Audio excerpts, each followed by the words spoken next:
This is the Bahamas Tonight, the Northern Edition. Good evening all, I'm Shashina Roll as always. It is so great to have you with us. Topping news, it's just 4 months out from the 2017 Atlantic hurricane season, and a key player in the island's disaster preparedness plan is still struggling to rebound and rebuild. Tonight, the administrator with the Grand Bahama Red Cross is making a special appeal for shelter for the nonprofit organization that caters to the Grand Bahama community during its time of need. Sabrina Brown has details. Administrator at the Bahamas Red Cross Grand Bahama Center, Stephanie Barr, says they are in need of a temporary location as the building on Jobson Avenue was badly damaged during Hurricane Matthew and has yet to be repaired. The building, we would have to repair that from top to bottom, and in that way we would have to ultimately, I think, bring the building down. So we would need a temporary location. So anyone who has a building that we could possibly use to carry on the programs here at the Red Cross, we welcome that. And how long do you estimate that it would take for the building to be repaired? I would say 2 years from now, 2 years, and for us to be at that temporary location. She says it's been difficult operating from that facility over the past 4 months. It's certainly been a challenge for us, but we've moved like everything to the ground floor, which is for now the safest part of the building, and we've stayed there and operated out of the ground floor. Barr says it's also been challenging trying to continue the programs that help so many on a daily basis. We feed 70 persons every day, 5 days per week, and because we ourselves are compromised, or we wouldn't want to put them in the same position. We would want to continue our programs here at the Red Cross. Well, we do our first aid training and here at this location. So for now, the first aid, we've kicked it out to the various locations. So we've been doing it on site to the various business houses. Because we don't have, the space here to do it at the center because, it was badly damaged by Matthew.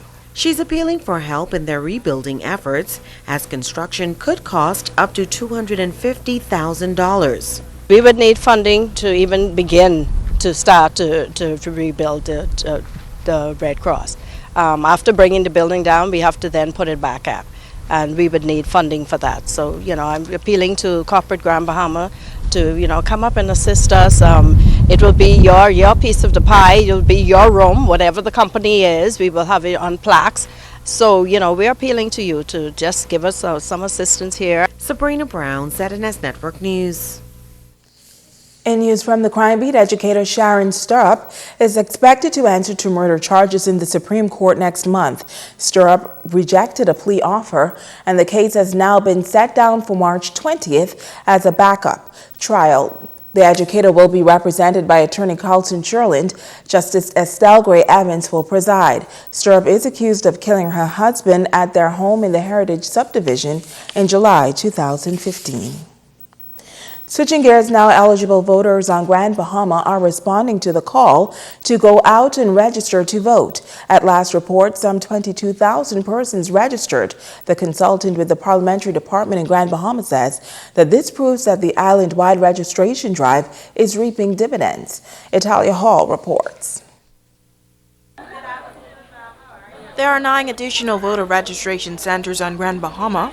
From January 9, 2017 to February 20th, the registration numbers have increased from 90 to 4,356 at those centers. Consultant in the Parliamentary Department, Cecil Thompson, says the centers continue to make a huge impact in registration numbers on the island. By opening the centers, you make it easier, more accessible, more convenient for the public to be registered. The consultant also addressed the situation. It's been in the public domain that persons are entering or bringing documents.